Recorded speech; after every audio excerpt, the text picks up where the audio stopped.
We're starting off the countdown with the familiar Nazca Lines. We've talked about them in some of our other alien videos as well as ancient art videos, so you may know what I'm referring to. These are the best known geoglyphs in the world and were made sometime between the 200 BC and 800 AD point. They're more than 800 feet long white line work etched into the Peruvian desert, the longest running straight for over a mile. They're alongside 300 some odd shapes and 70 figures and animals. The biggest shapes stretch nearly 1,200 feet across and are best viewed from air and certain vantages on nearby hills. Scientists suspect the Nazca drawings are as many as 2 millennia old, and because of their age, size, and visibility from above and mysterious nature, the lines are often cited as some of the best examples of alien handiwork on Earth. Otherwise, how would an ancient culture have been able to make such huge designs in the desert without being able to fly? And why? Eric von Daniken, in his 1968 book Chariots of the Gods, proposed that the ancient Nazca was landing site for extraterrestrial spacecrafts. The alien being supposedly imparted the local people with special knowledge and technology before returning to their home planet. After the departure of these ancient astronauts, the Nazca culture built a series of giant images and designs as messages to the extraterrestrial beings whom they viewed as their gods. You may remember debating this with your friends when it trended on Twitter, the helicopter hieroglyphic. Dendera's Hathor Temple has a bunch of funky stuff going on that we'll talk about in this video,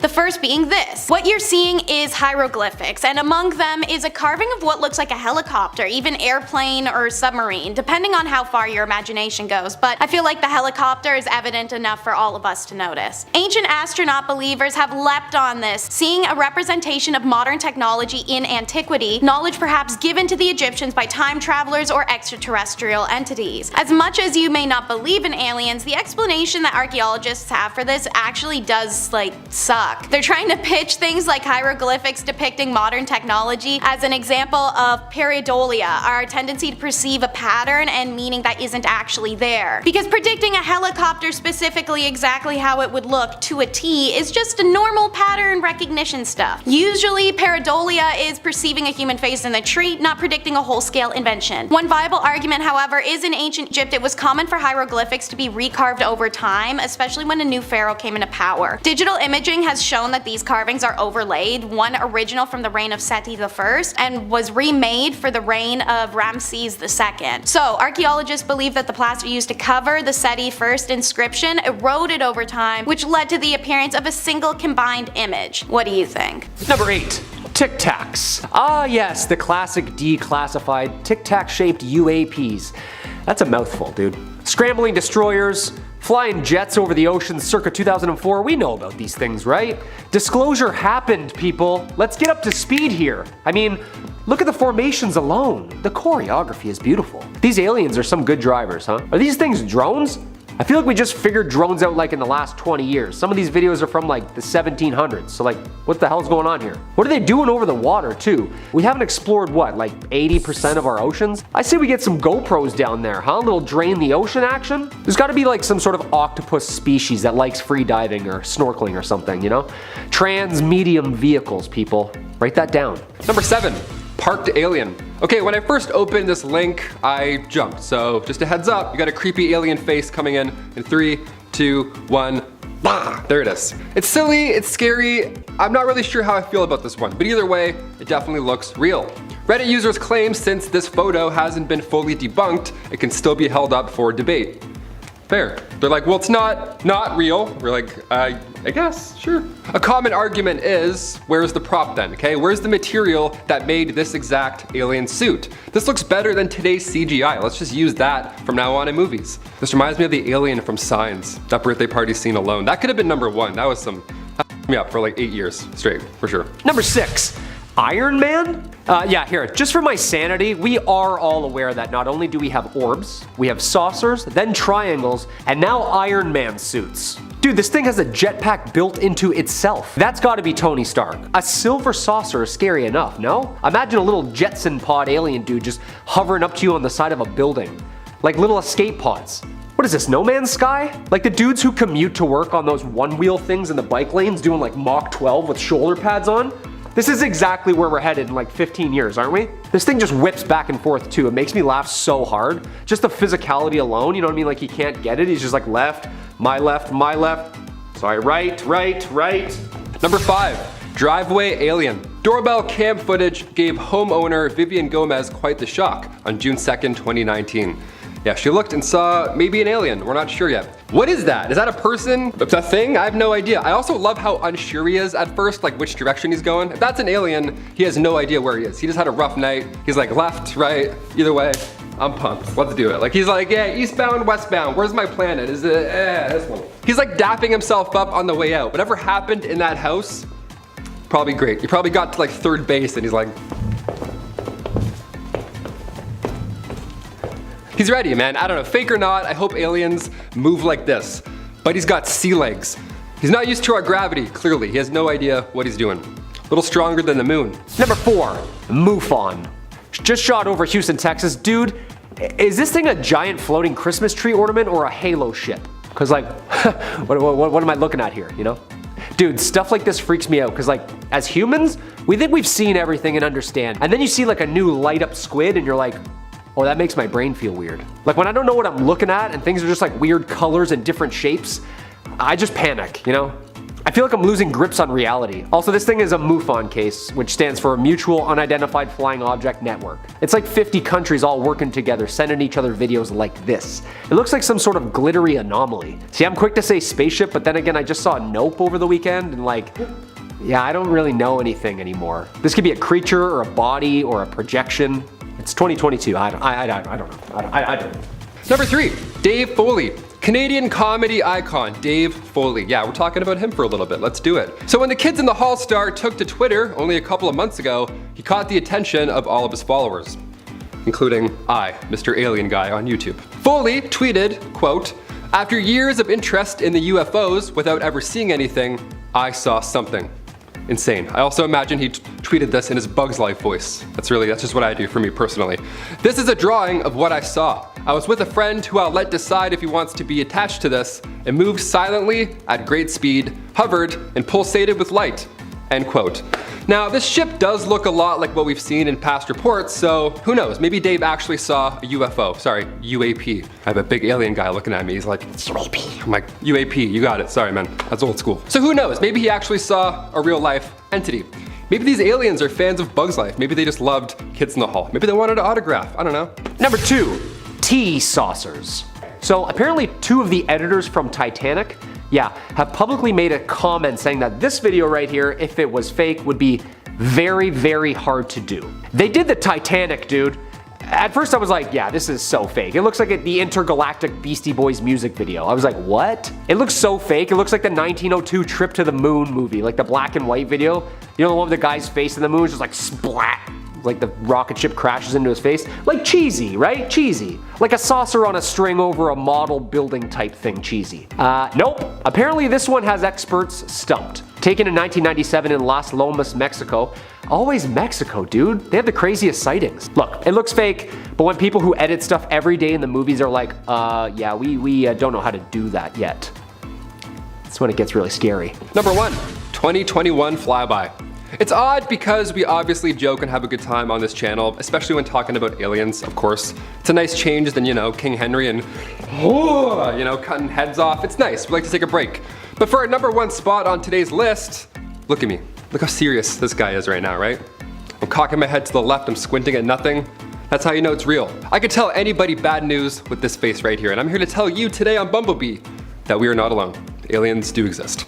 They came out with this vertical portrait mode video. That's how you know it's real, when it's filmed like a World Star video. And the video itself is quite short, and that's because it's taken in the cockpit of a plane that is currently flying at high speeds, at very high altitudes. But it appears to be passing a metallic sphere.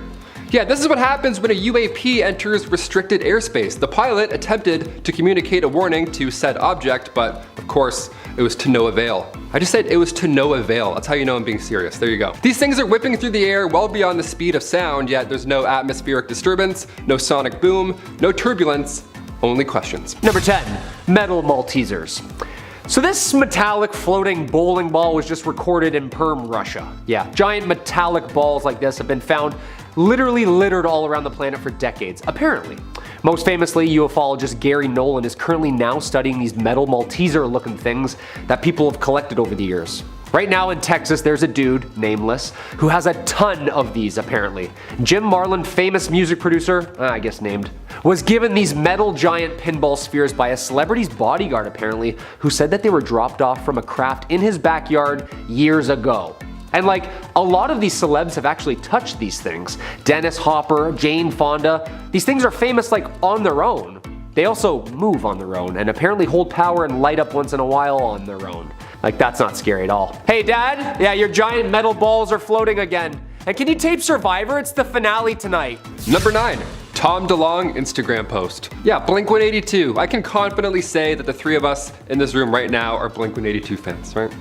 Obviously. I remember enjoying their songs. Aliens Exist. That one slapped right off the hop. But cut to 2022, former Blink member Tom DeLonge, he's now the co-founder of To the Stars Academy of Arts and Science. Yeah, he's into aliens in real life now, not just in music. And 25 days ago, Tom DeLonge posted what appears to be a photo of a real-life alien.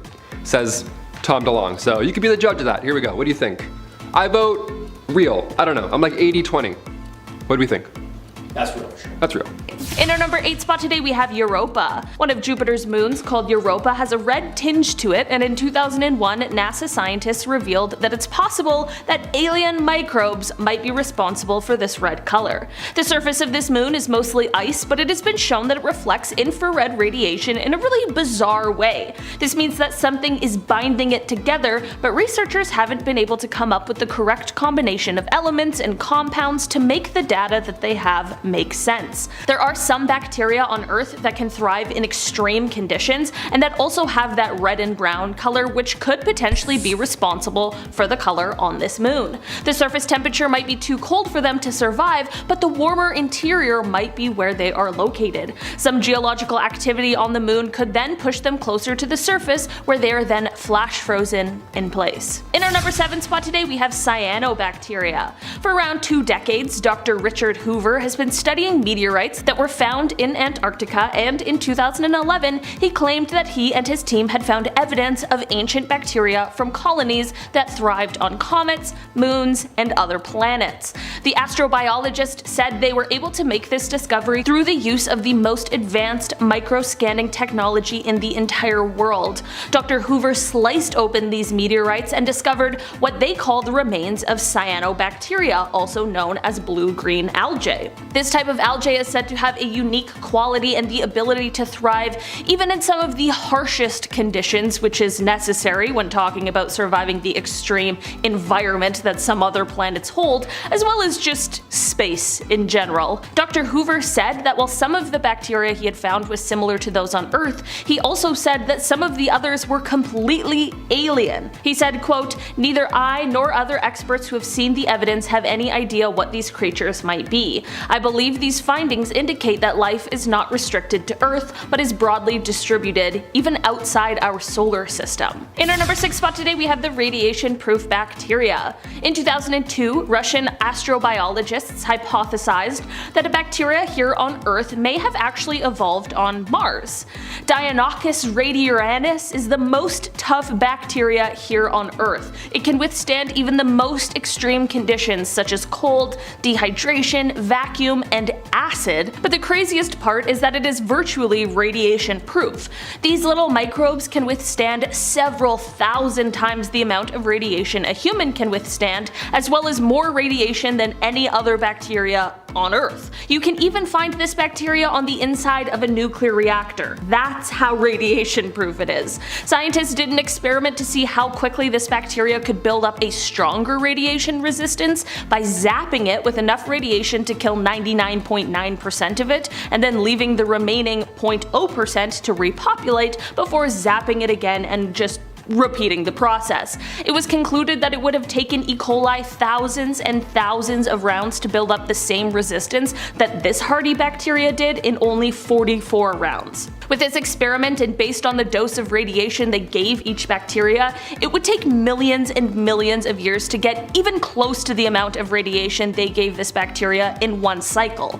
Since Earth just doesn't carry that amount of radiation, it has led some scientists to speculate that since Mars is virtually usually now unprotected and receives extremely high amounts of radiation, these bacteria may have evolved on Mars and gained their resistance in just a few 100,000 years, and then they may have been flung off Mars by an asteroid and then brought to Earth on meteorites. In our number 5 spot today we have Enceladus. Enceladus used to be thought of as basically just an icy snowball floating around in space, or as a small moon of Saturn with a diameter of 502 kilometers, but as it turns out, this small moon might hold some pretty amazing potential. It was discovered that this moon has hydrothermal processes going on underneath its crust. To us non-scientists, that means almost next to nothing, but what if I said that that means that it just might have all of the requirements for life, and that it is becoming a greater possibility that we might find microbial life there. Basically, this moon has an icy shell for a surface and then a rocky interior, but between these two layers is a warm ocean, and this ocean is where scientists think life is most likely to be.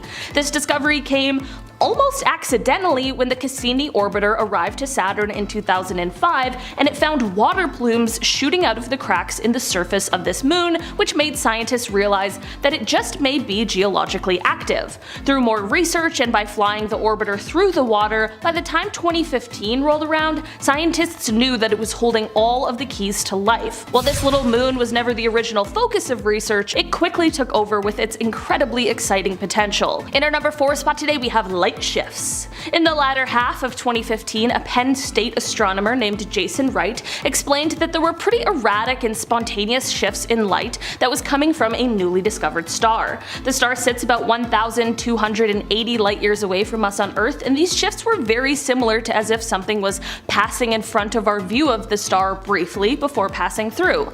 Scientists weren't able to connect this to any exoplanets or anything like that, which we could understand, and this is what led Jason to quite an interesting theory. He stated that it is possible that the shifts are caused by massive objects passing in front of the star in a kind of orbit, like an array of massive satellites or a similar kind of structure, like the type of thing that would be produced by an intelligent and civilized life form. Again, like many things, it's just a theory, but a very compelling one at that. In our number 3 spot today we have the UFO footage. Remember during the pandemic when there was that footage from the Navy that went viral where it captured some kind of UFO, but we didn't really have the time to freak out because we were all just like watching Tiger King and wondering what the hell was going on and when we could go outside again? Well, let's freak out about it now, because what the heck was captured on those videos? The US Navy released footage a few years ago where they had captured video of some sort of wingless aircraft that was traveling at hypersonic speeds. Of course, people are wary to believe that this is a true sign of alien life and alien visitors,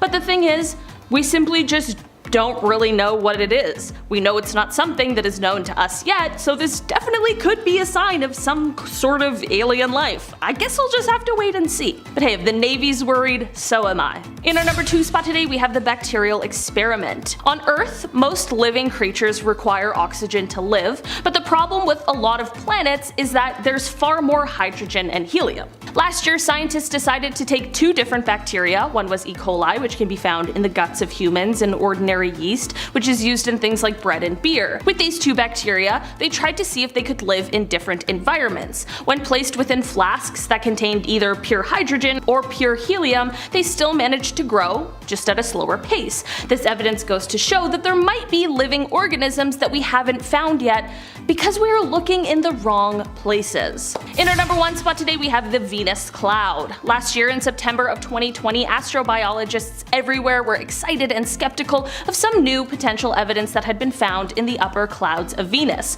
Firstly, can we just take a second to really think about how cool of a job an astrobiologist has? Anyway, the new findings were pointing to the potential of the presence of phosphine in these clouds. Phosphine is rare and usually a poisonous gas that on Earth is basically always met with the presence of living organisms. Venus hasn't really been the top of the list of choices for finding potential life due to its surface temperature and pressure and the sulfuric acid clouds, but this evidence could prove to say something otherwise. 2 separate telescopes were able to pick up the signatures of phosphine in a cloud that had a similar temperature and pressure to Earth, and while this isn't concrete evidence of space bugs, it will at least be a reminder that we should continue looking for life even in the most unlikely places. And hey, maybe it is space bugs. Starting off in our number 10 spot, we have organic material. Just this morning we received a huge announcement from NASA. Of course, many of us are at least in some way familiar with the Perseverance rover that is currently on Mars digging around in the soil, and recently this rover has been searching at the site of an ancient river delta, trying to find any clues that might give us insight into the past lives of the planet. Well, that sweet little rover has made its most important discovery to date.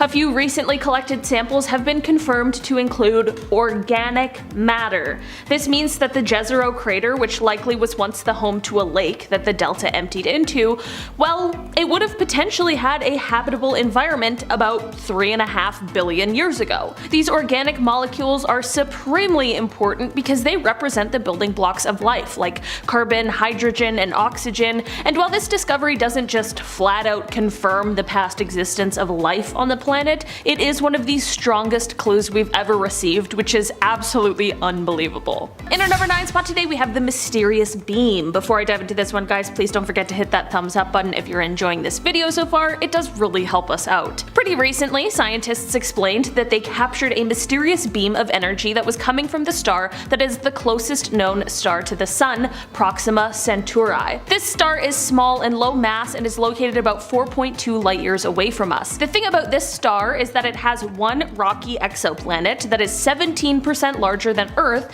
in its habitable zone, which would make liquid water a possibility on the planet. This planet's habitability has been disputed throughout the years, but this signal could be a sign that it may be even more habitable than any of us know. Scientists explained that the signal shifted while it was being observed, which mimicked the shift caused by the movement of a planet. They're taking extra precautions to figure out what exactly caused this shift in case it was some sort of a mundane source, but it will of course take some time to figure out, but it's all very exciting. And while we're inside Dendera, watch your step because the melted stone staircase is here. Maybe not necessarily a hieroglyphic or a petroglyph, but it's altered stone and people associated with aliens, so it fits my parameters. Make it work for yours. This is the Temple of Hathor. Look at that beauty. This site in Dendera is an option for travelers who want to take a honeymoon somewhere unexpected. Intricate figures and finely carved hieroglyphics haven't lost their charm over the years on young lovers. Now this is one of the staircases that leads out to the roof of the iconic Temple of Hathor at Dendera. It's built in pure granite and sandstone during the Ptolemaic rule around 300 BC. Yet the stone steps appear to be melted, and it's hard to imagine what could have managed to melt solid stone steps, seeing as the temperature needed to melt solid marble is 1,339 Celsius. It is believed that some of Dendera was built over another pre-existing site, as we know the priests would use this staircase to access the shrine of Hathor on the temple roof. The images on the walls on either side of this passageway even depict the line of priests who are carrying offerings up this shrine. Ancient alien believers theorize that the temple roofs were used to communicate with aliens that Egyptians worshipped as gods, and it could also be the reason that the stairs are melted. Perhaps it's the result of an alien landing or technology. Maybe the temple was built on a powerful alien site and the melted action is a result of that, or of an alien device once stored in this mighty and godly temple. Who knows? A break from Dendera before we revisit its light. Let's talk about the Topac Maze, an archaeological site located south of Interstate 40 near Needles, California. And while it's hypothesized to be a geoglyph, the purpose, age, and creators of the lines are highly disputed. A 1978 study by Arda Demheisnel proposed that the lines were prehistoric and had some sort of religious or ceremonial significance to the native Mojave people, and the modern Mojave people believe that this maze is a part of a spiritual portal to the next life where bad souls get lost and good souls find their portal to the afterlife. Early experts believe that the warriors returning from battle would also run through the maze, leaving any bad spirits behind in it. Regardless as to why it was created, the magnitude and magnificence of this geoglyph can't be disputed. How long this geoglyph will be able to withstand the elements is unknown, and how it has for an approximate 600 years is also unknown. What is known is the long-standing belief of the power and correlation of the site with souls of the dead. Many people have pilgrimaged over to the site in hopes of spiritual relief. This has inspired theories of alien involvement in the creation of the Nazca Lines maze and its effect on a person being alien technology. The Ble Intellos are sisters, not twins, with the Nazca Lines. Located about 4 hours from Los Angeles in the city of Blythe, the Ble Intellos are the most well-known of over 200 of them in the Colorado desert. That's right, we got a desert full of doodles, and it's the only known desert Intellos in North America. And while pictograms photographs such as mountain lions, birds, snakes, and geometrics are strewn all over this desert, the human figures are only found near the Colorado River. The largest of the etchings is over 170 feet in length. These figures are so immense that many of them were not observed by non-natives until the 1930s, as they're best seen from air, so if you didn't pay attention to the ground as you were walking, it was easy to miss them if you aren't looking for them. Nobody knows what the figures represent, but they have some theories, and you can read about them on the plaques next to each fenced-in area if you visit the site. Many of the engravings are believed to date from the prehistoric period, but their age and identity of their creators are still uncertain, even as local indigenous clans have not claimed the making of the site, but some have claimed to use them for ancestral worship. The biggest mystery still remains how they made the giant works of art in the first place without being able to check their work from overhead. The correlation of the Nazca Lines and the Ble Intellos is natural for alien enthusiasts in the way that pyramids can be connected. There are once again theories of alien landing pads or dedications, and thanks to aliens above from humans below via artwork. And back to Hathor Temple for Daena Light. And it's not even actually a light, so major punk with that one. It's actually a stone depiction of what's potentially a light, located in a long underground passageway directly beneath the main temple that is completely covered in carvings. According to Egyptologists, the bulb-like structure represents the womb of Nut, the goddess of the sky, which is also a common depiction of the night. It's been a major source of controversy in Egyptian history since many fringe historians interpret the depiction as evidence of a modern lighting system, similar in appearance to a Crookes tube. Supporters of this theory claim that electrical light would give an explanation to the absence of lamp-black deposits in many discovered tombs in Egypt. The Daena Light is often used in similar context as the Baghdad Battery, in the assumption that ancient cultures were much more advanced than we believe today. Naturally, this opens the doors for conspiracy involving aliens, as it's often assumed that ancient civilizations found technological advancements through their intervention. There is a mainstream explanation from Egyptologists that makes the most sense and collaborates with other transcriptions in the temple, but we want irrational alien theories, so we're gonna ignore that and move on to the Atakama Desert geoglyphs. Suck it, Nazca Lines, because these glyphs are monstrous, covering 150 plus square kilometers compared to Nazca's only 250 square kilometers. However, there are similarities outside of their whopping size difference, so maybe I'm speaking too soon. Both Nazca and these Atakama glyphs had multiple symbolic or ritual purposes, but the Atakama glyphs also had a vital role in the transportation network connecting great South American civilizations. Using artifacts and stylistic characters, archaeologists believe the earliest was first constructed between 600 and 1500 AD. The widely varied geoglyphs are in geometric, animal, and human forms and are in about 50 different types. Some geoglyphs are found in isolation, some are in panels up to 50 figures. The most frequent type of geoglyph is geometric forms such as circles, circles with dots, rectangles, crosses, arrows, parallel lines, all sorts of stuff. This Atakama Desert is known for alien association of all kind. In 2018, a tiny alien skeleton found here pretty much broke the internet. It was actually technically found in 2002. There's the Blood Red Lagoon, mummies that are older than the ones in Egypt, and some of the world's clearest stargazing can be done here. Another alien associated part of Atakama is the Atakama Giant. I wanted to talk about it separately because it deserves its own attention. It's the largest Atakama desert carving, 390 feet tall and carved into a hillside. It's undoubtedly alien in appearance. It is the largest prehistoric anthropomorphic. It has been suggested that the petroglyph represents a shaman, spiritual figure, or deity, but there is little evidence to corroborate these claims. Scientists think that the Atakama Giant was likely an astronomical guide, as the lines that stretch off of the figure's head predict the movements of the moon and can be used to map the changing of seasons. By knowing this, the day, crop cycle, and weather patterns, they could determine a lot. Or, as some believe,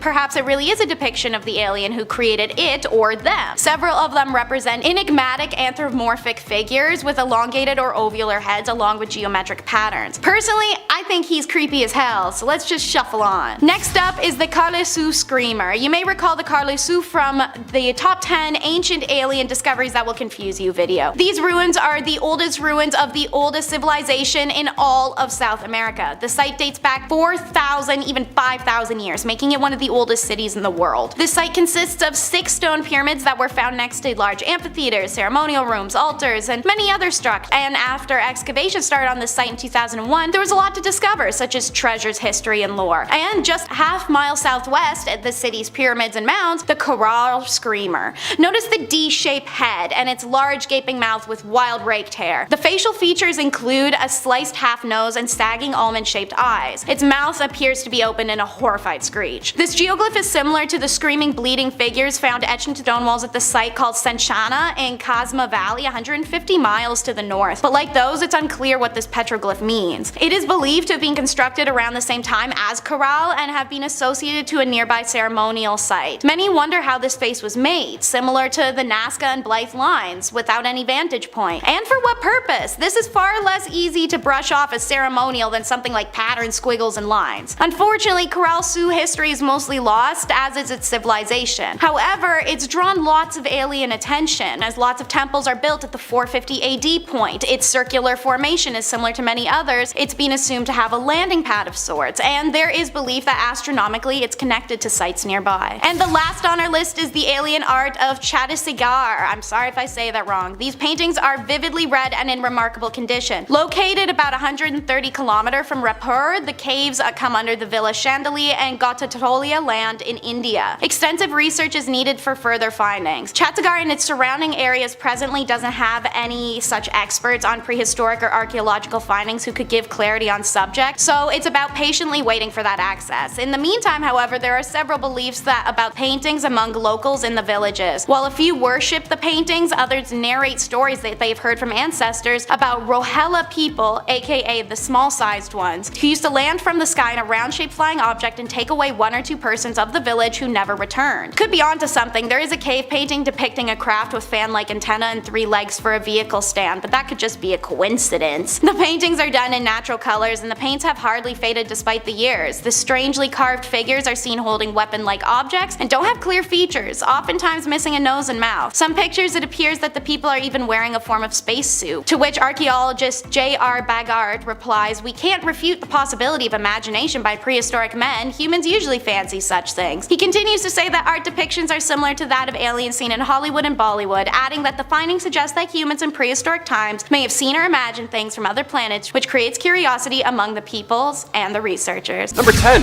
Gigantia. Located in Malta's Gojo Island, Gigantia is among the world's oldest freestanding structures. It predates Stonehenge and the Egyptian pyramids, so it's pretty old. Discovered in the early 19th century, these megalithic temples date back to 3600 to 3200 BC. According to local mythology, the temples were built by giants, hence the name Gigantia, which translates to giantess tower. Now, the legend behind this fascinating ancient site tells us of a giantess who, after eating red beans, bore a child and then built these temples herself. Now, the way the story is told, the giant had to hold on to her child the entire time, so this giant had to have built this all with one arm. That's super impressive. I can't even hold my arm up in class for longer than 5 minutes, let alone build a temple. That's amazing. The site reflects the architectural and artistic prowess of Malta's prehistoric people. Now, many historians are of course baffled because, as beautiful as this sounds, I don't know one person who could do this, giant or not.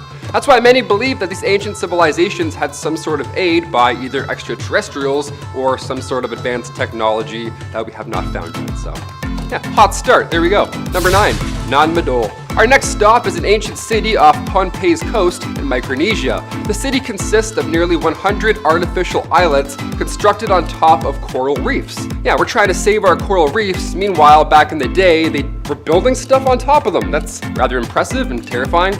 Its architecture is significant because the structures, built between the 13th and the 17th centuries, they utilized massive basalt logs, showcasing early engineering abilities. Now, the origins and construction of Nanmadol remain subjects of debate. Some theories suggest external influence or, again, ancient technology, which is why it's on our list today. Others can argue local ingenuity, probably more likely than aliens, but it's all speculation regardless. We still have no clue how this was done. Local mythology speaks of twin sorcerers, Alishpa and Aloshpa, who with spiritual assistance levitated the massive stones. Honestly, that makes the most sense. I couldn't, no. 10 of me couldn't lift one of those, no way. Number 8, Betty and Barney Hill. The first real documented UAP abduction case in history. Betty and Barney Hill, married couple, New Hampshire, were driving home one night from a 3-day honeymoon when a light started following them in the sky. Pulling over after minutes of tailing, Barney got out of the car and gazed into the sky. From this moment on, the couple say 2 hours were lost. Betty's dress ripped, Barney's shoes scuffled, and both their watches 2 hours behind. Thinking nothing of it, they both reached home confused, and after weeks of no sleep, the couple reached out to a psychic researcher who could help them, and under hypnosis, the couple made some terrifying claims. They both, on separate occasions, claimed that they were separately walked into a large metal disc by small gray beings, and continued to operate and experiment on the couple on board. Blood taken, bodies examined, and both of them downloaded an understanding of a star system called Zeta Reticuli. The Hills stuck to their story for the remainder of their lives and remains one of the first and crucial American accounts of alien abduction. Number 7. Area 51. This secret base in the Nevada desert acts as the US's military hub for spatial engineering, maybe even some reverse engineering. The area is named after the geological grid of the desert. Groom Lake, Dreamland, this place has tons of nicknames. The area gained notoriety in the early 90s when numerous claims that workers had worked on alien aircraft and even heard of harboring alien creatures underground. The entire premises is fenced off with signs saying no photography allowed. Use of deadly force is authorized. That can't be good. Whatever they're hiding here, it's mostly military. The base has been a testing facility for the Air Force and remains one of the most highly secured and secretive bases in America. Remember the 2019 Storm Area 51 movement? Yeah, no one got him. Even the famous Bob Lazar has claimed he was an employee here. What do you think? Number 6. Travis Walton. The horrifying abduction of local Arizona forester Travis Walton. Some of us know the name from the movie Fire in the Sky, based on this exact case and filmed in 1993. On November 5th, 1975, Walton and a number of others from the logging crew were working with timber in the Apache Sitgreaves National Forest. While riding in a truck with 6 of his coworkers, they allegedly encountered a saucer-shaped object hovering about 100 feet away, making a high-pitched buzz. Walton exited the truck and ran over curious. A beam of light then appeared from the craft and blasted him unconscious. The other 6 men were terrified and drove away before returning moments later in a panic to a now vanished Travis. Walton claims that he woke up in a hospital room observed by 3 short bald creatures. He fought with them until a more human-looking figure led him down another room where he then blacked out. Walton claimed that he remembers nothing else until he found himself awake, walking alone a highway 5 days later naked, clueless of what had just happened. It's terrifying. Number 5. Rendlesham Forest. The Roswell of the UK. Boxing Day. 1980. The forest lays between the military bases of Bentwaters and Woodbridge. 3 a.m., 2 military personnel, John Burroughs and Jim Peniston, respond to bright lights in the forest. The radios stopped working. There was a static feeling in the air and an odd absolute silence. The closer the men got, the more they realized it wasn't ours. Peniston was drawn in and touched the craft, instantly electrocuting him and apparently downloading him with odd symbols and star system maps before the craft then blasted off. 24 hours after, the craft returned and Deputy Commander Charles Halt is now witness in the exact same spot. The trees, petrified. The ground, radioactive. And there are 3 large landing holes in the grass. Years later, Burroughs and Peniston still continuously ask the British government for their medical records from that night that they never received. Almost 32 years later and still nothing.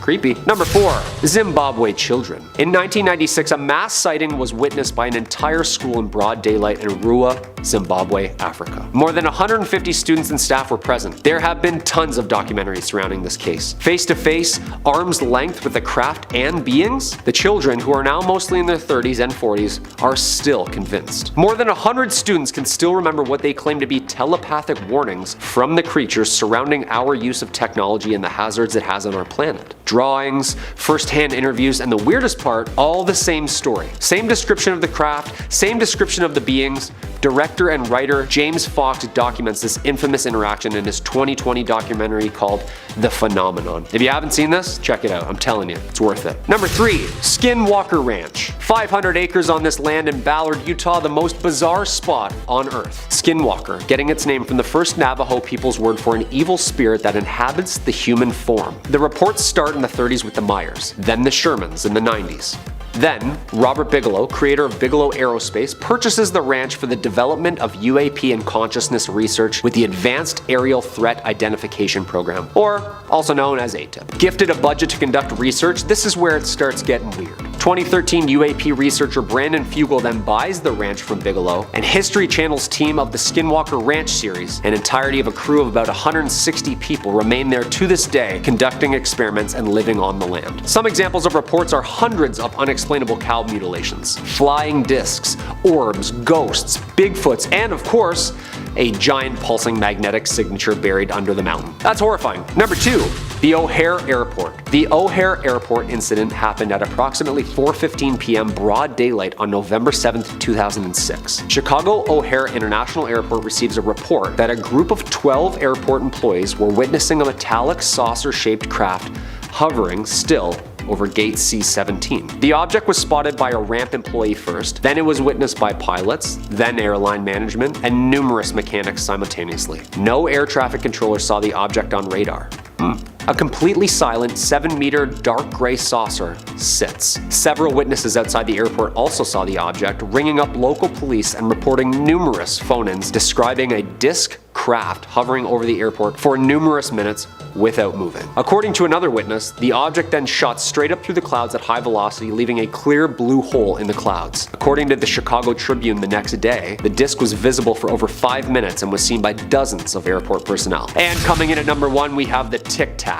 November 14th, 2004, 100 miles southwest of San Diego, California, the USS Nimitz Carrier Strike Group, which included the nuclear-powered carrier and missile cruiser the USS Princeton, were conducting a series of drills in the Persian Gulf. Around 2 p.m., 2 FA-18 Super Hornet fighter jets from the Nimitz received an unusual ask to help with a real-time world mission. The Princeton's radar, which had been picking up objects for several days. The Princeton's senior radar screen showed over 100 UAPs in just that week alone buzzing the ships. When noticed one of the objects was flying about 50 meters above the water, Commander David Fravor and the Black Aces Squadron described it as about 40 feet long, shaped like a Tic Tac candy with zero means of propulsion. Fravor decided to intercept the object at this point, and the object started copying the jet's maneuvers. Impossible by physics standards today. After engaging the UAPs, they vanished, and the strike group remained active, confused, and awaiting disclosure. Yeah, I'd say this encounter is the absolute best proof we have to this day. What do you think? Number 10.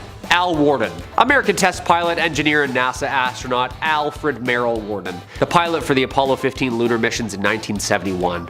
One of the 24 people that have gone to the moon. Woohoo! He orbited it 74 times. Well, he was the first to even drive a moon car. Worden remained at NASA until 1975, and then it gets a little weird. Recently, on a morning show, they asked Worden, "Why do we keep going back to the moon?" He paused and said, quote, "Survival. Survival of our species." When pressed on aliens, he said, "You know, we are the aliens, right? We just think there's somebody else. We're the ones who came from somewhere else because somebody else had to survive. They got in a little spacecraft and they came here and they landed and they started civilization here. And if you don't believe me, go get books on the ancient Sumerians and see what they have to say about it." End quote. Yeah, that's not terrifying at all, Al. Number 9. Edgar Mitchell. Edgar Dean Mitchell was a US Navy officer, aviator, test pilot, engineer, NASA astronaut, and of course, ufologist. Ufology is the pseudo term for somebody who studies UFOs. I don't think there's like a degree you can just get that in. If so, where? I'm signing up. Just needed a name for it, I guess? I don't know. The lunar module pilot of Apollo 14 in 1971, guy clocked 9 hours working on the moon. He was the 6th person to walk on the moon as well.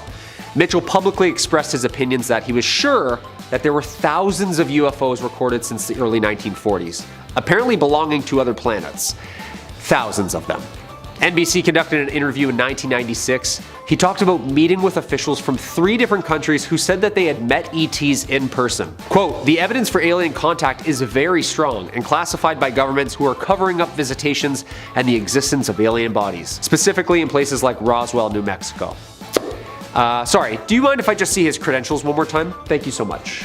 Vin Amas, which will be number 8 on the countdown. Script from over 2,000 years ago in India claimed dozens of accounts of people seeing these flying machines. They're described differently in some accounts. Man-made wings like a plane, a disc shape, and a famous cloud palace depiction. The Sanskrit word Vinmanana, when translated, literally means measuring out, traversing. In short, it means some form of aircraft. When 8 chapters of this ancient document are translated from Sanskrit, they revealed an intriguing list of these features that the devices had, such as remote images on screens, remote sounds. To protect itself, it had the ability to disguise itself as a cloud or create terrifying sounds. The discussion on Vimamana includes various constructions to double as boats or even submarines. There's discourses on atmospheric pressure, aeronautic hazards, and even dietary and clothing for aviators. These writings were no manifestations or metaphors. They talked about how the gods rode them, but anyone may ride and own one as well. They were treated as manufactured physical objects, or even flying houses. For this much ancient text to be translated and have so much modern ideology and inventions, well, it must be aliens, or perhaps some ancient sci-fi stories, or perhaps now we see these objects with hindsight and try to fit them into something that makes more sense to us now, such as an airplane. But they're just anything but, and we'll never know. Number 7 is Stonehenge, another you should know to expect to see on this list. Now, I won't bring up things like the Easter heads since we have sufficient evidence of human craft, but Stonehenge? On the table, so let's dive in. The Circle of Stone sits in the countryside of Salisbury, and it comes from the Neolithic period, which was the final division of the Stone Age. They stand alone, a vast meadow sprawling for miles around it. Having visited Stonehenge myself, I can tell you that you have the choice of a 20-minute walk or a 5-minute shuttle ride. The energy is very void, as if the air is free of static and just doesn't seem to move. I'm not trying to be dramatic, but it does truly feel unearthly. These stones weigh an average of 50 tons and are over 8 feet in height. They seemingly dropped into their ring, no rhyme or reason in their placement, at least to Swiss author Eric von Däniken, who suggests that they may be a model of the solar system that doubled as an alien landing pad. How Stonehenge is assembled is unknown to us. There's no documentation, no other ruins, no artifacts. There's genuinely nothing but these stones, some of which were somehow lifted feet upwards and placed horizontally on others. There's no way to know what it means either, but what we do know is that the stones are somehow perfectly aligned with solstices and eclipses, suggesting that the builders did know astrological charts and were able to keep an eye on the heavens. That's if they didn't come from them. Number 6 is interplanetary, but still alien to us, hieroglyphics on Mars. We've always talked about and conspired about aliens visiting us in ancient civilizations here on Earth, but what if they visited elsewhere? Or we have. Ooh, sorry, that's ghosts, not aliens.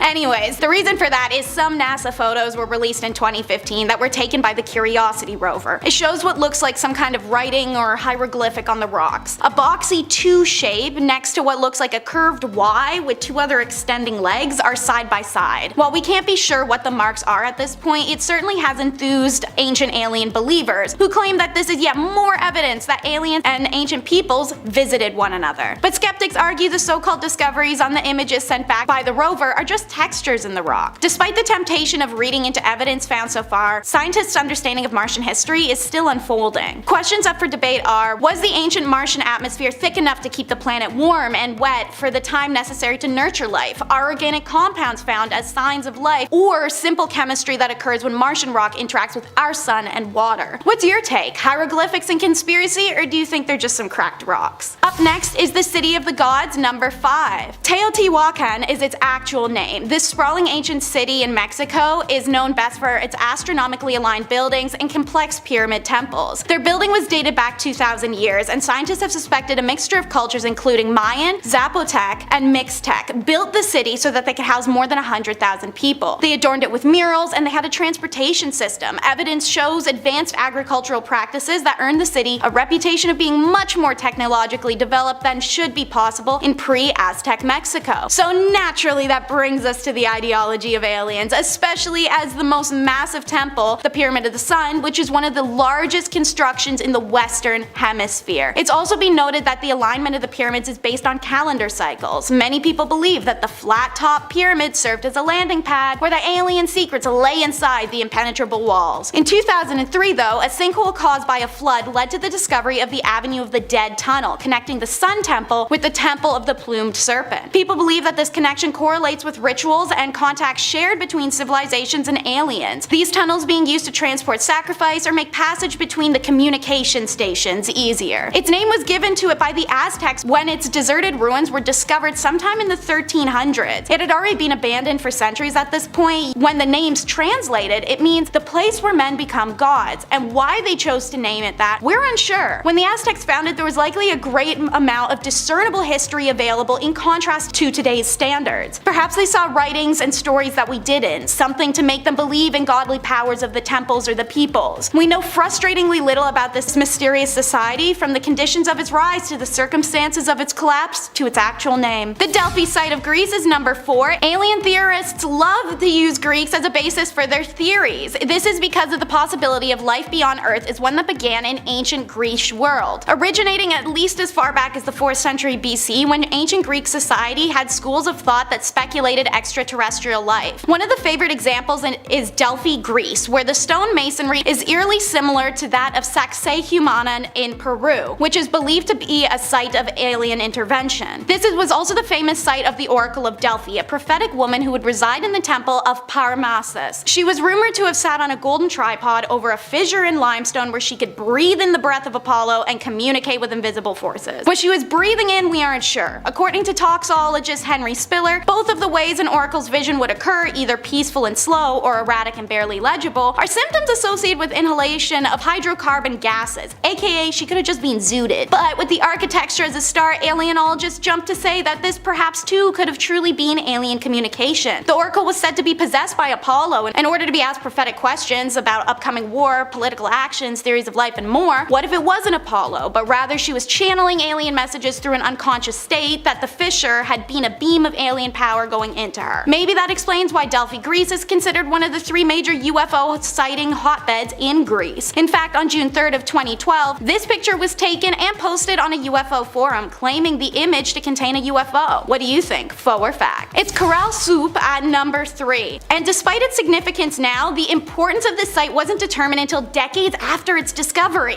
Hilariously, this is because of the sheer size and complexity of it deceived scholars, and many believe that the site was more recent, so they left it largely ignored. It's in 1994, Ruth Shady was studying the site. She realized the lack of pottery wasn't because of the recency, the site was just dated before the advent of pot firing technology. Radiocarbon dating on some of the woven bags found inside the pyramid confirmed that Corral Soup were the locus of some of the earliest population concentrations and corporate architecture in South America, dating somewhere around 2600 BC, which upended history's well-established timeline, pushing it back 4600 or more years. Now, since then, other Notre Chico sites have been found that date several hundred years earlier, but at the same time Corral Soup was being built, so was the ziggurat in Mesopotamia and the step pyramids of Egypt, all incredibly similar structures. Ancient astronaut theorists believe that they could be profoundly connected, especially following the theory of ancient buildings such as these that tend to average around the 4500 age range. But the largest mystery of Corral Soup remains why it was abandoned so suddenly after thousands of years of inhabitation. There's no concrete evidence indicating a single event like an earthquake or large flood that ended this occupation. Number 2 is the Nazca Lines. These are a little more famous, so you may be familiar. They lay 320 kilometers southeast of Lima, and they cover a total length of 1300 kilometers of high and dry plateau. They're seemingly at random. Joining them are 300 geometric shapes and 70 figures of animals, including a spider, a monkey, a hummingbird, and a bizarre alien man figure. The biggest shapes stretch nearly 1200 feet across and are best viewed from the air. Scientists suspect that the Nazca drawings are as many as 2 millennia old, and because of their age, size, and visibility from above, and mysterious nature, the lines are often cited as one of the best examples of alien handiwork on Earth. I mean, how would an ancient culture have been able to make such huge designs in the desert without being able to fly? And why? The longest of the lines run straight as an arrow for miles, so some believe it would have acted as a landing strip. Perhaps the art was meant to be gifts of appreciation to the aliens so they may look down at them from above. So, how did the ancients manage to create such a precise etchings from the ground without being able to fly? The only theoretical way is that people could have flown in the air at this time is with the form of a hot air balloon, as suggested by American explorer Jim Woodman. But we don't know for sure, so the Nazca Lines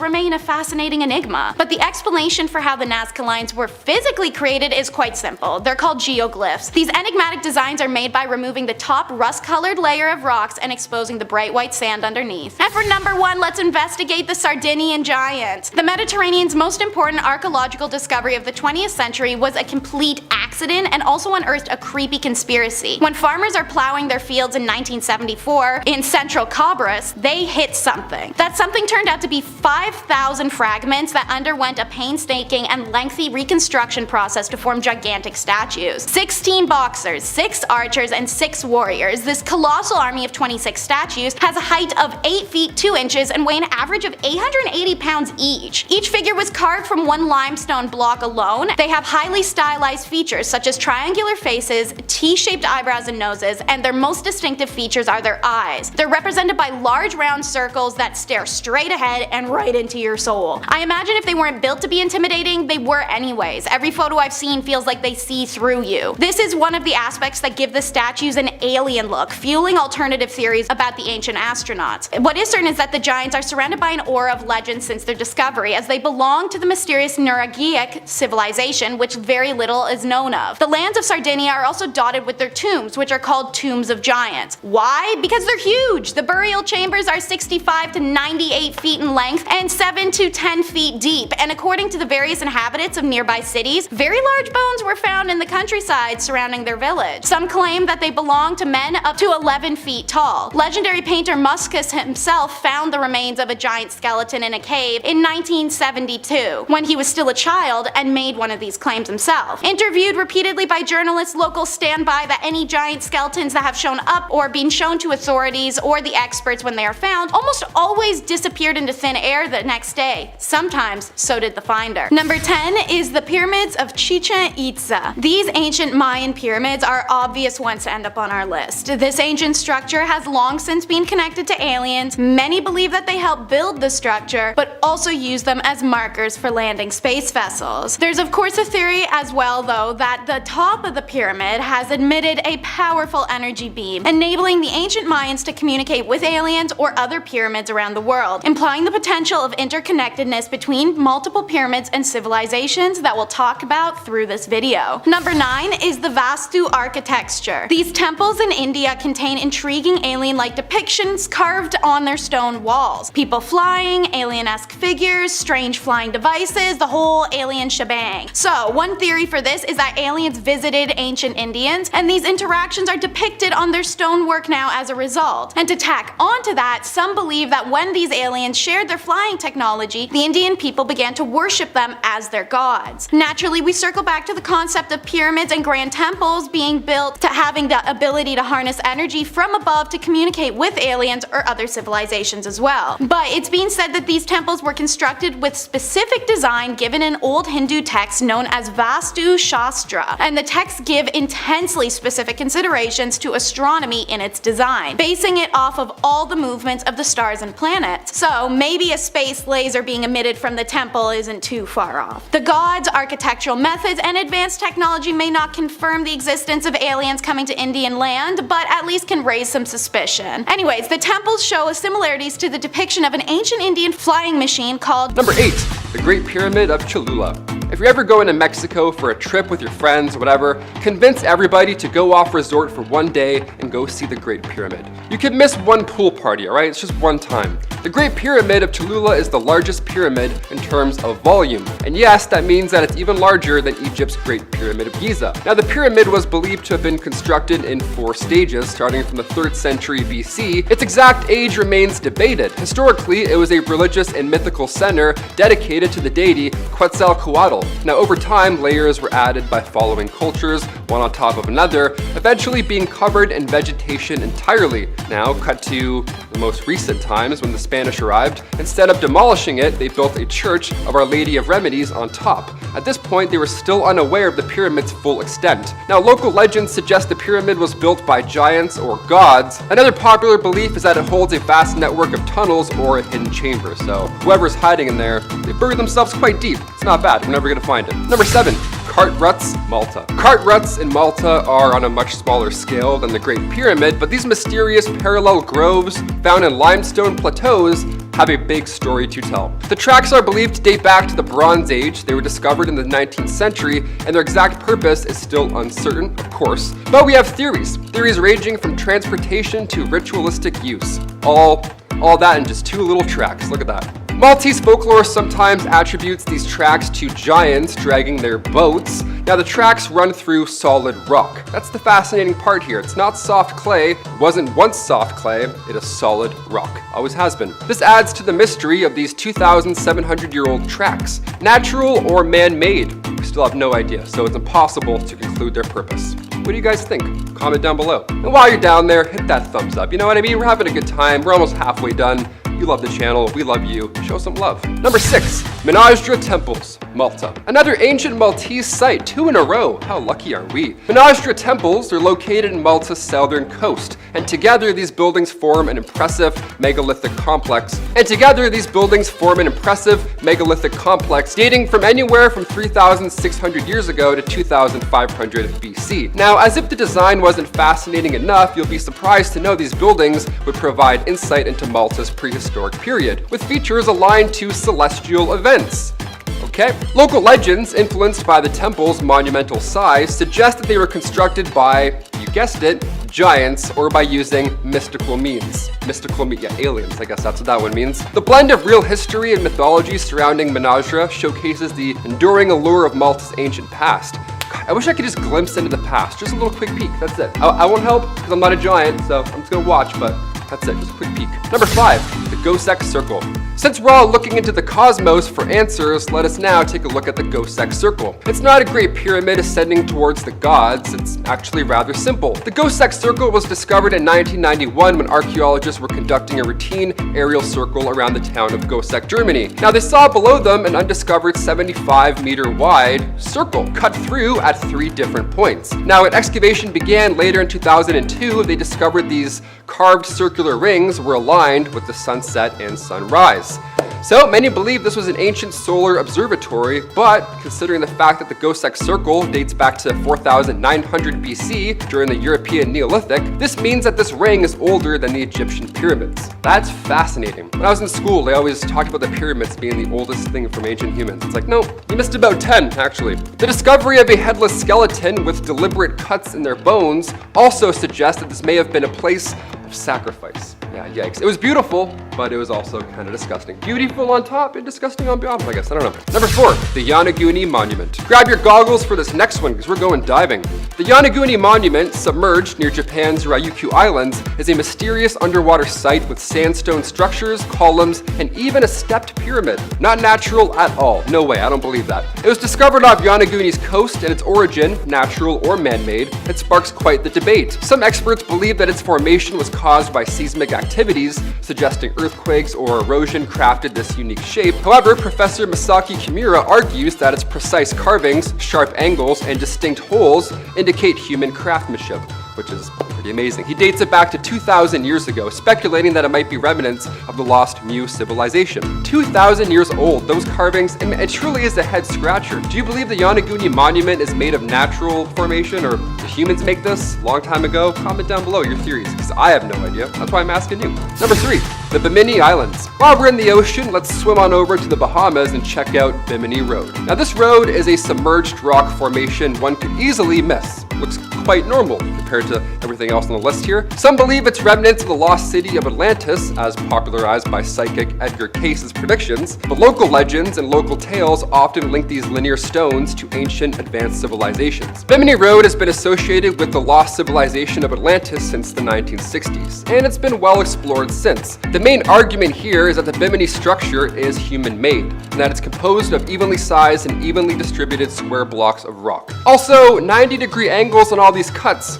Nature doesn't do that. Nature does not give you 90-degree angles. The blend of mythology and reality around Bimini Road and the fact that it's in the ocean, 3 for 3 right there. It has experts desperate for answers. Number 2, the Sajama Lines. The Sajama Lines were rediscovered in the 1930s in the Sajama Natural Park in Bolivia. Now it's a massive network of straight lines and geometric shapes, and it's stretching over 20 kilometers over the surrounding landscape. This is our biggest one on the list. This looks like a crater on the moon almost. There's lines shooting out of it. It almost looks like some sort of ancient highway. I don't know. It's really hard to look at. Maybe I'm crazy, but we're at number 2, okay? Let's get weird for the last parts. Some experts believe that the Sajama Lines were used for astronomical observation as they are aligned with the movements of the sun, moon, and the stars. That's both impressive and terrifying, right? Is this like some UFO airport? What am I looking at right now? And finally, number 1, the Atakama Giant. We've been talking about giants all day. Let's just finish with the biggest one, all right? This massive geoglyph is located in the Atacama Desert of Chile, and it looks like an alien doodle. I love this little guy. He looks kind of friendly. I'd say what's up, shake his hand. It's a large human-like figure that measures 86 meters in height and is believed to have been created by the pre-Columbian peoples who inhabited the area over 1,000 years ago. Now, the figure's arms are raised and its body is decorated with symbols and designs that are thought to have religious or astronomical significance. Imagine finding this one day hundreds of years ago. That would be quite jarring. What am I looking at right now? The purpose of this geoglyph, of course, remains a mystery. Giants, aliens, advanced technology, what do you guys think is happening? Who built all of these back in the day? Comment down below all your thoughts and theories, and then I'll come back and read them out loud, and we'll all put on our tinfoil hats together and believe. Kicking off the list at number 10, KV55. Located in the Valley of the Kings in Egypt, Tomb 55, otherwise known as KV55, was found by Edward Arden back in 1907. It was discovered right next to King Tut's tomb, and the reason we call this tomb by a number rather than name is because we really don't know who was inside it yet. Even the walls outside of the tomb, they aren't covered with any hieroglyphs to tip us off or give us any hints. It's just bare, which is kind of eerie. As you walk down the 20 steps towards KV55, you'll notice markings on the entrance, markings that show that the entrance was widened since it was first cut, along with its ceilings being raised higher. So whatever was in there needed the room. The only hint as to who was buried remains on the walls. One hieroglyph remains, and it was discovered in 1907, and it translates to, "The evil one that shall not live again." Even these massive stones were built in order to prevent anything from getting out. See, usually with these ancient tombs, it's the opposite. The description for who's inside the tomb had also been destroyed. So we have no idea who or what is in KV55. Number 9, King Teti. The Pyramid of Teti was built for the first ruler of the 6th dynasty, and while it's not flashy or massive as these other pyramids, the insides contain the oldest writing in the religious world. Pretty insane. Now these texts go back to 2400 BC, way back when we used, BBM. The pyramid texts were specifically written so that this King Teti could ascend to the heavens after his death. There are spells and incantations meant to free the king's soul and arrive in the cosmos. More specifically, for Teti to become a star in the sky and then join Osiris and Orion in the God Squad. There's even instructions on how to preserve the body and travel to said heavens. World's oldest instruction manual for the win. At number 8 are the flying temples. The Vimana are ancient flying machines that might have been evidence of ancient aliens. Imagine a world where high-tech aircraft roam the skies, but 4,000 years ago. Meet David W. Davenport, a researcher who connected the dots between scansert text and advanced technology. See, he hinted at ancient aircraft reconstruction of Vimana with clues hidden in the past. A city called Mohenjo-Daro was wiped out in an explosion that could have been nuclear. Davenport's work also points to a manual of aeronautics, the Vimanica Astrasha, describing electric motors and more. But language is a barrier. Imagine explaining smartphones to folks from the 18th century. They'd be baffled. See, Davenport faced the same challenge, decoding terms like gooseneck and whiskers. It's like a futuristic scholar trying to make us grasp their advanced tech using unfamiliar words. Could Vimanas be the link to ancient aliens? Well, the puzzle is complex, like deciphering ancient code. The truth might be out there waiting for us to connect the dots. At number 7, the robotic sentry in ancient India. Imagine robots guarding Buddha's relics in ancient India. A story that might sound like pure fantasy, but it's rooted in intriguing historical connections. Travel back with me to ancient Greece, where Homer first introduced the concept of automatrons. Now fast forward to the Hellenistic Alexandria, where engineers brought these ideas to life with real mechanical robots. Now let's journey to India. In a time of kings and innovation, Ajatasattu, a ruler known for his military inventions, safeguarded Buddha's precious remains using remarkable robot guards. These automaton defenders were predicted to watch over the relics until a future king spread them across the land. Hints of these robotic marvels also appear in Hindu and Buddhist texts, where they're described as whirling and slashing like wind, reminiscent of Ajatasattu's war chariots. The tale takes an even more intriguing turn as we explore connections between the East and the West. Now, could this possibly be evidence of ancient exchange of technology? Contracts between India and Greece during the King's era hint at potential cross-pollination of ideas. Greek ambassadors, inscriptions, and correspondence between the rulers suggest a web of connections that could have birthed this captivating legend. While we can't confirm whether robots truly guarded Buddha's relics, this story serves as a testament to the timeless link between human imagination and scientific exploration. At number 6 is the Treasury at Petra. Built in the 1st century BC, this masterpiece stands as a baffling anomaly in architectural history. Its design, unlike anything in the region, hints at the possibility of ancient alien influence. It's a structure carved into the cliffs, defying norms of its era. Could it be that extraterrestrial architects lent their expertise? And what is its purpose? Well, it's a cosmic mystery. Could the treasury have served as a cosmic message or repository for advanced knowledge? As we admire this enigma, we're left wondering if the Treasury Petra is not just some monument to human creativity, but a celestial connection to the unknown. At number 5 are the Dagu figurines. These enigmatic figurines with their distinctive large goggle-like eyes has puzzled scholars and raised an eyebrow or two. While mainstream thinking suggests that they're tied to religious and shamanic practices, let's take a moment to entertain a more out-of-this-world idea. Imagine a scenario where the Jaman people had contact with advanced extraterrestrial beings. These figurines might be artistic attempts to capture their appearance as a sort of cosmic selfie in clay. Those big eyes, they could resemble a stereotypical grays from UFO UFO lore. And the deliberate breaking of the figurines? What if it's a symbolic act, a way to communicate or release energy to those unworldly visitors? But of course, this is all speculative fun. The traditional explanation of these religious rituals holds merit. Still, it's fascinating to consider the possibility that these Dogu figurines could be a link to ancient alien encounters, an ancient mystery waiting to be unraveled. So whether you're a skeptic or explorer of the unknown, the Dogu figurines remain an intriguing enigma, inviting us to imagine the secrets they might hold. At number 4 is Lalibella's rock-hewn churches. First off, Ethiopia's long-standing Christianity is impressive, and these churches are a testament to that. But are we missing a more celestial connection? The meticulous design and cross-shaped windows, ventilation, and drainage seems almost as if the technology was way too advanced for their time. Now, the mainstream theory points to King Lalibela as the mastermind behind this architectural marvel. But the evidence is as thin as a whisper. An ancient tool that looks more like a farm implement than a rock carving instrument? It's a head scratcher. But here's the juicy bit. Some suggest that aliens could have lent a hand. Imagine extraterrestrial beings collaborating with the king, sharing their cosmic know-how, and with their help, these churches could have been carved out of the stone with ease. And let's not forget the locals' take. They're convinced that the king had a divine assist, an army of angels working overnight. Could this be a metaphor for advanced beings? At number 3, the Baltic Sea Anomaly. A mushroom-like object rising from the seabed, covered in straight edges, construction lines, and even a mysterious staircase. It's like an underwater puzzle just waiting to be solved. This enigma sits at a depth of 300 feet with a circular shape about 60 meters in diameter and a tail stretching 400 meters.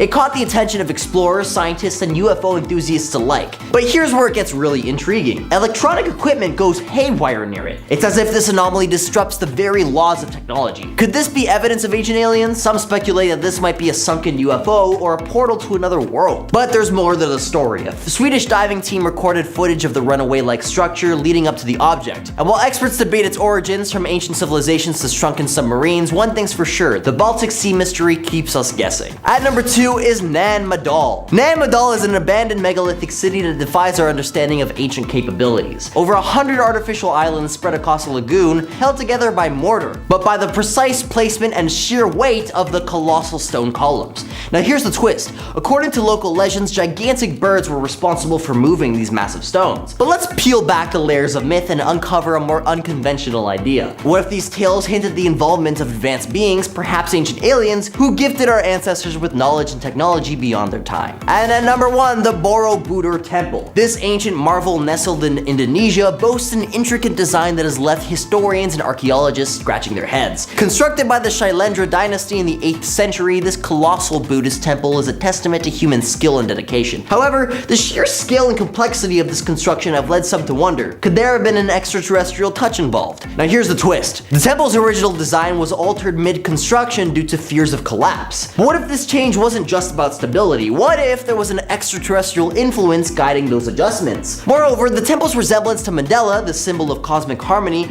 raises intriguing questions. Could this be evidence of higher intelligence shaping its form? And let's not forget the over 500 statues adorning the temple, including an unfinished Buddha sculpture within the main stupa. Its origin remains shrouded in mystery, sparking speculation about celestial gifts. Number 10. Roswell. The birth of the UAP phenomenon. Post-Cold War, 1945, the US's first nuclear explosion. 1946, the first underwater nuclear explosion. 1947, the first crashed flying saucer. Local rancher Mac Brazel finds the wreckage on his property in Lincoln County, New Mexico. Sheriff Wilcox shows RAAF's commanding officer Colonel Blanchard the materials, and during the night, the Air Force combs the entirety of the property, apparently harboring 2 small injured alien bodies. Taking them then to Kirkland Air Force Base, New Mexico that night, the very next morning, the Roswell Air Force makes a statement claiming that they have recovered a crashed flying disc in local newspapers. Boom! History, baby! A photograph of Jesse Marcel, the head intelligence officer who investigated and recovered some of the debris. The very next day, the Army retracts their statement, however, and all of a sudden, a high-altitude weather balloon, aka the birth of the conspiracy theory. Nuclear fission explosions, weather balloons. Something's not adding up here. Number 9, the Washington Flap.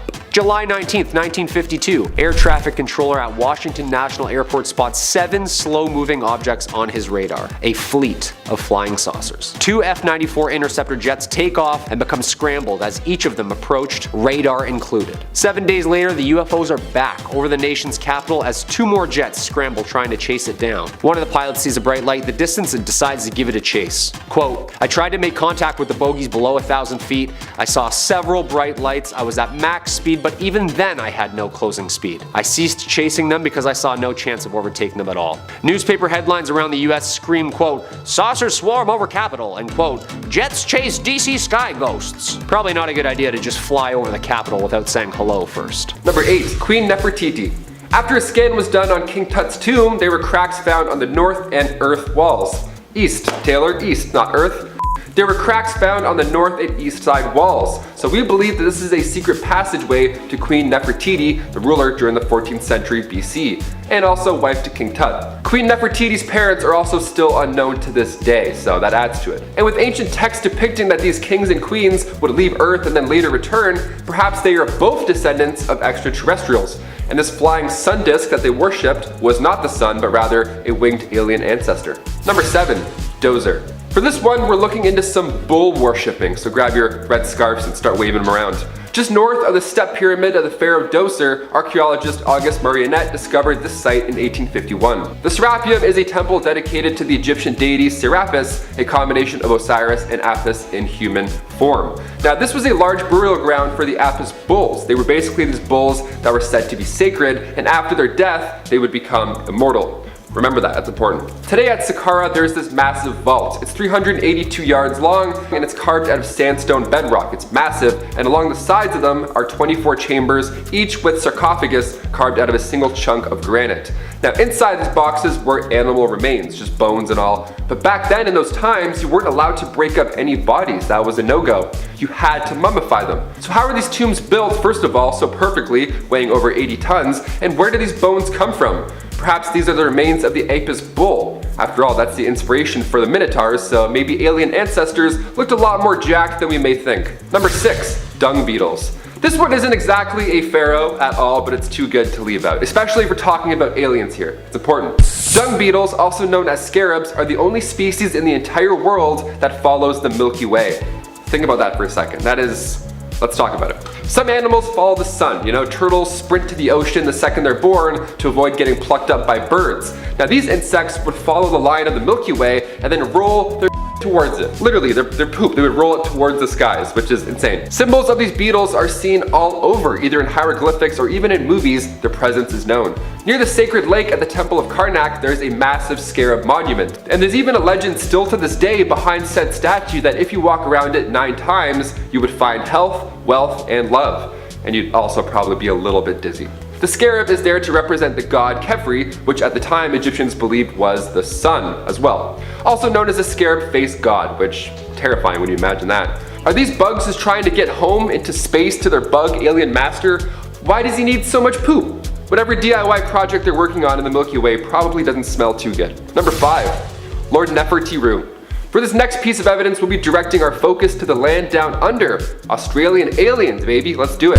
In the Brisbane Water National Park, to be specific. Egyptian hieroglyphs educate us on our past. There's still so much we don't know, but it's fun to find UFO-looking objects within them. It's fun to speculate, as we are right now. But when Egyptian texts appear around the world in the middle of nowhere, those UFO hieroglyphs get a bit more concerning.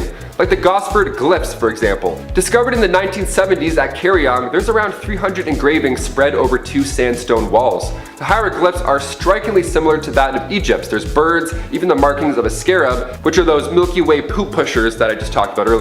Egyptologist Raymond Johnson believes that this is the burial site of Egyptian royal family member Lord Nefertiti, who met his fate around 2600 BC, with some panels telling the story of 2 prince brothers who came from Egypt and subsequently became shipwrecked. But other panels get into the extraterrestrial goodness. Some of these Gosford glyphs have UFO shapes, with scarabs, birds, and sun symbols popping up as well. Maybe we did have alien aid when it came to laying these royal family members to rest. Number 4. Userkaf. Remember earlier when I was talking about those extremely heavy granite coffins? Well, the Sun Temple in Egypt may give us more alien clues as to their purpose. Discovered in 1842, this was the base of a giant monument that apparently used to stand over 150 feet tall. Built by the pharaoh Userkaf, founder of the 5th dynasty of Egypt, the temple translates to stronghold of Ra. Ra being the sun god. This temple at Abu Ghraib was home to one of the world's largest monoliths, and its purpose may blow your mind. This obelisk was built out of granite. Now they made things out of granite back then because it contained quartz. Quartz, due to piezoelectricity, was able to convert the Earth's vibrations into energy. Nikola Tesla did something similar. He figured out standing waves, which was the ability to pass energy through the air. Perhaps these granite monoliths were used to teleport people or goods. That would explain the last point about those Australian glyphs. To be fair, I have zero idea how Bluetooth works either. Alien airdropped in Egypt. I'm here for this theory. Number 3. Khufu. In order to become a god in the afterlife, these kings would build massive temples or pyramids. The Giza pyramids were built over 4,500 years ago, and to this day, they draw in about 15 million visitors a year. Pharaoh Khufu's is the largest pyramid in Giza, and it was the first pyramid that they started to build, obviously taking the longest. Reaching up to 147 meters high, it took 2.3 million rocks to create this landmark, and its alignment with Orion's belt gives it an extraterrestrial vibe. And with Tesla CEO Elon Musk tweeting aliens built the pyramids, we now have to ask, just how did thousands of workers achieve this? The placement of the pyramid is also unique as well. It's aligned perfectly with the cardinal directions, north, south, east, and west. That much accuracy back then with the stars and the earth and the heavens, they must have gotten help from alien friends, or else they had the world's biggest protractor. Number 2, King Tut. Only a few years after King Tut's tomb was discovered in the Valley of the Kings, archaeologist Howard Carter found 2 daggers that were buried with said king. It's not uncommon to be buried with your goods. It's why Egyptians would build these tombs in a certain way, so that grave robbers wouldn't snoop around and steal your entire family heritage. It was made so nothing could get out, which is insane. But 2 daggers were found with King Tut, one made of iron and the other gold. Now, with iron being even more rare than gold in the Bronze Age, this was a big deal. And with recent advancements in technology, we were able to use a technique called portable X-ray fluorescence spectrometry, and according to the journal Meteorites in the Planetary Science, the blade is actually made of iron, nickel, and cobalt, suggesting that this material is of extraterrestrial origin. And finally, number 1. The Great Pyramid of Cholula. There are many parallels between Egyptian and Maya civilizations. The 2 cultures are so far apart both in time and distance, and they also never made contact, but both pyramids are made with steps and both have stone serpents. The vault arches are also strikingly similar, and hieroglyphs within share a lot of the same symbolism. These hieroglyphs include advanced mathematics that they say was bestowed upon them, also from these sky gods. At number 10 are the blocks of Puma Punku. Nestled in the high Bolivia Andes, this temple complex is more than just ancient architecture. Some believe it to be a cosmic connection to extraterrestrial visitors. Imagine this, massive stones weighing up to a mind-boggling 131 tons, moved to a jaw-dropping altitude of 12,800 feet with no trees cut down for help. How did ancient humans accomplish this feat over a millennium ago? And the precision cuts on these stones, they're so perfect, it's like they were sculpted by otherworldly hands. Could these intricate marvels be evidence of ancient aliens lending a hand? The tools used remain a baffling enigma. Were our ancestors more advanced than we thought? Puma Punku leaves us pondering whether otherworldly assistance played a part in shaping human history. So is Puma Punku ultimate proof of extraterrestrial involvement? Let me know what you guys think down in the comments. And if you're liking the video so far, you can support this channel by pressing like, subscribing to Bumblebee, and ringing that notification bell. At number 9, UFOs in ancient Japan. This is a mind-boggling discovery that might just rewrite Japan's ancient history. Ancient tiles inscribed with what looks like to be kanju characters have been found at Asukadera, Japan's first Buddhist temple. But here's where it gets intriguing. One of these titles bears the character of flight, and also has an initial character Asuka in the temple's name. Coincidence, or is it a cosmic connection left by ancient aliens? And hold on, we've got more. Pyramid-like structures, unusual stones, an intricate star chart found in the Kitira tomb, featuring constellations of celestial movements unlike anything of its time. Is it possible that aliens could have shared their cosmic knowledge with our ancestors, shaping Japan's history and leaving behind astonishing evidence? Is it possible that we're looking at the fingerprints of ancient aliens in Japan's past? Feel free to hash it out down in the comments. Number 8. James McDivitt. James Alton McDivitt is an American test pilot, Air Force pilot, engineer, and NASA astronaut who flew both in the Gemini and Apollo programs. McDivitt was selected by NASA for the Gemini 4 mission, and in 1965, he saw, filmed, and photographed an object, which approached the Gemini 4 as they were orbiting Earth over Hawaii. Apparently, the UFO had a long arm sticking out of it. Quote, "I was flying with Ed, He was sleeping, we were drifting, when suddenly an object appeared in the window. A cylindrical object, white. The film was then sent back to NASA and reviewed by NASA film technicians in 1975. It looked like a white beer can with a pencil sticking out of it. Yeah, he tried for years to get the word out about the phenomenon, but NASA lost those pictures apparently. Oh, that James, he's a crazy one up there in space with all those degrees he has. What a wacko. Number 7. Dark Side of the Moon. Not just an absolute banger of an album, also one of the most terrifying mysterious places in our galaxy. The dark side of our moon. Since the 1950s, NASA has seen and heard some pretty weird stuff back there. See, once you sign that non-disclosure, they kinda own ya, you know? Despite what you may have heard, it's true that the Apollo 10 astronauts did hear some interesting sounds behind the moon, described as outer space type music. Audio recordings from the Apollo 10 mission, astronaut Gene Cernan asks John Young if he hears that. Gene calls it music and says it even sounds outer spacey sounding. Young says, "We're gonna have to find out about that, because nobody's gonna believe us." Hey man, no one believes anyone who's gone up there, so don't take it personally. Astronauts go through visual and audio testing like the Navy SEALs. They know what they're doing. If they say Angel by Shaggy is playing back there, I'm believing them. Number 6. Leland Melvin. American engineer and NASA astronaut on board the space shuttle Atlantis, selected by NASA in 1998. This guy's put in time with mission after mission. Melvin has over 565 hours in space. Quite the practice at the whole floating around thing, I'd say. When Leland then was pressed about otherworldly visitors, he said he had seen something translucent, curved, and organic looking when he was working with fellow astronaut Randy Bresnik. The pair called the ground to ask NASA what it could be, and NASA's response was, probably ice, probably ice. Nice and scientific, Houston. Thanks for that. Mr. Melvin dismissed this and figured it was just NASA's explanation to cover it up.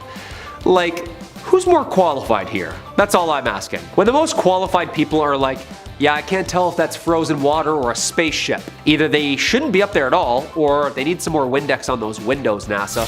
Number 5. Ivan Wagner. Astronaut Ivan Wagner was on the ISS as a first-timer in 2020. You think they do trades initiations to the rookies up there? Like no gravity and buckle you when you sleep? What do you think? He and fellow Russian Anatoly Ivashinin are working with Chris Cassidy up there, the American commander of said expedition. Wagner was then orbiting the Earth and might have actually captured footage of UFOs, better known now as UAPs. The aurora lights behind Earth's beautiful curves was being recorded, and it was seen. He labeled the video Space Guests. Wagner then tweeted the vid, the aurora australis near Antarctica and Australia, and then this blob of organized lights shows up. Of course, NASA didn't follow up. Like, what are they gonna say? Yeah, that's swamp gas, birds, balloon, grass, cars, something up there. I don't know. Cut the feed. Cut the feed! Number 4, moonwalk. Yeah, so apparently the footage our parents and also 650 million people across the globe watched in 1969 was not the original footage. Hold up, what? Yeah, apparently what everyone saw on every television set across the globe wasn't as 4K as NASA's end. A man by the name of Gary George came across some very, very old tapes that might be proof as to what NASA sees and what they hear on their end. It's a little different than what we see. Gary George bought 218 surplus government tapes, 3 reels labeled Apollo 11 EVA. He auctioned them at Sotheby's, first generation of the moonwalk. So hold on. NASA just had a clearer copy of this the whole time? I get it, maybe they had a bigger budget. I'm thinking so we can't see what's in the background, or what's flying in the background, or any stars in the background. Yeah, I just wonder how long it's gonna take before Robert Bigelow or Tom DeLonge get their hands on that. Hey mom, there's something in the background, guys, pay attention. Number 3, Gordon Cooper. Leroy Gordon Cooper Jr. was an American engineer, test pilot, US Air Force pilot, and the youngest of the 7 original astronauts in Project Mercury. You know the pictures, it's the old school tinfoil suits. 1963, Cooper piloted the longest and last Mercury spaceflight, Mercury Atlas 9. 34 hours in space. The first American to spend an entire day in space, the first to sleep in space, and in Cooper's autobiography, Leap of Faith, he recounted his relationship with the Air Force and NASA and their relationship to the UFO conspiracy. Cooper claimed to see his first UFO while flying over Germany. He said that there were hundreds of reports made by pilots, many coming from military on radar. In 1978, he even testified before the United Nations on the topic. radar operators, fighter pilots, fellow astronauts. He was a strong advocate for disclosure up until his passing. Number 2. Lost in space. During the 60s, the space race was on between the Americans and the Russians. Like a good old hockey game, huh? Those two, always at it. The first to figure out what it is to put something or someone up in a little metal box. It was actually the Soviets that secured many of the early victories. While NASA's efforts were widely publicized, of course, sometimes the Soviets made it a point to never announce a mission until days after it was completed, and of course, successful. This allowed them to maintain control over information. Enter stage right, the Giudica Cordiglia brothers from Italy. Former amateur radio operators who apparently caught Russian audio recordings which allegedly proves the Soviets covered up cosmonauts' failed missions in the early 1960s. Apparently she's saying, "Help, help, I feel hot, am I going to crash?" Yo, that is absolutely horrifying. If this is the real deal and the Soviets sent a woman into space that maybe didn't come back, this proves that whatever happens in space, stays in space. We're only told what we're supposed to hear. Number 1. Buzz Aldrin. American astronaut, engineer, fighter pilot with a Doctor of Science in Astronautics. This guy is overqualified. 3 spacewalks in 1966, Gemini 12 mission.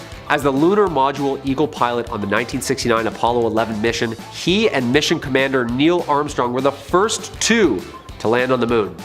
There was something out there, close enough to be observed, and what it could be, according to Aldrin on Apollo 11 to the moon, he observed a light out of the window that appeared to be moving alongside them. But what could it have been other than another spacecraft from another country, or maybe even another world? It was either the rocket that had separated from us, or the 4 panels that moved away when we extracted the lander. After he returned home from his missions, he was convinced that he saw aliens while he was out there. Credentials aside, Guy took a lie detector test, which he passed with flying colors. In an interview with C-SPAN, Buzz talked about the future potential of the Earth's moon for humanity. He added a little extra info that might have ignited the spark to go back, regarding a certain monolith on the moon. Quote, "Visit the moon Phobos of Mars. There's a monolith there, a very unusual structure on this little potato object that goes around the moon once every 7 hours. When people find out about that, they're gonna say, 'Who put that there?' Yeah, I'll be the first one, Buzz. Who did put that there?"